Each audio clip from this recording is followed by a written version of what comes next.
Someone across the room yawns. You feel it before you even decide to look at them.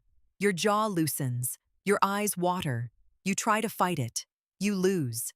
This happens almost every time, with almost anyone, even a stranger you've never spoken to. But the real answer for why this happens is far stranger than tiredness. It has almost nothing to do with sleep. Yawning starts before you're even born. Ultrasounds have captured fetuses yawning in the womb, weeks before their lungs ever take a breath of open air. So it isn't about oxygen. It isn't about boredom either, even though that's the story most people tell themselves. Something older is running underneath it. Here's the part that should unsettle you a little. Contagious yawning isn't really about your mouth at all. It's about your mirror neurons, a network of brain cells that fire both when you do something and when you watch someone else do it. Discovered in the 1990s by neuroscientist Giacomo Rizzolatti while studying macaque monkeys, these neurons don't just observe behavior, they simulate it. Your brain doesn't just see a yawn, it rehearses one. That rehearsal is why you can't stop your own jaw from responding. You're not copying a stranger out of politeness. Your brain is running their movement through your own circuitry, as if it happened to you. Why would evolution wire a brain to do that? The leading theory points back to the savannah, long before clocks, long before bedrooms, long before anyone needed an alarm to know when to sleep. Early humans lived in small, tightly bonded groups. Survival depended on everyone shifting state together. When the group's alertness needed to drop for rest or rise together to stay sharp for a threat, contagious yawning may have worked as a silent synchronizer. One yawn spreads. Energy levels drift toward the same rhythm. The whole group becomes more coordinated without a single word spoken. Researcher Elizabeth Cerulli at Duke University found something that supports this idea in a strange place: empathy. In a study tracking how readily people caught yawns from others, the people who yawned the least in response to a contagious cue scored measurably lower on tests of empathic connection. People with higher empathy scores were significantly more likely to catch a yawn. The contagion wasn't random. It was a kind of measurement written into your body before you ever knew it was being recorded. That changes what a yawn even is. It isn't just a tired mouth opening. It's a signal of social bonding, a remnant of needing to feel what your nearest humans felt, fast enough to move with them instead of against them. This is why some people don't catch yawns the way others do. Children under 4 almost never catch a yawn from another person. Their mirror neuron networks and the empathic wiring tied to them are still developing.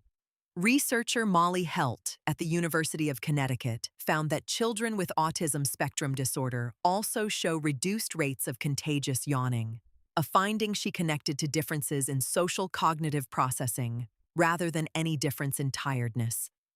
The yawn isn't failing to spread because the muscles can't do it. It's failing to spread because the social mirror that normally catches it works differently. Even the distance between you and another person changes the odds. Studies have found you're more likely to catch a yawn from a close friend or family member than from a stranger. Less likely from someone of another species. Although dogs have been shown to catch yawns from their human owners at rates higher than chance, an echo of just how deep this bonding signal runs across species that live closely together. Think about that for a second. A dog, watching you yawn, yawns back.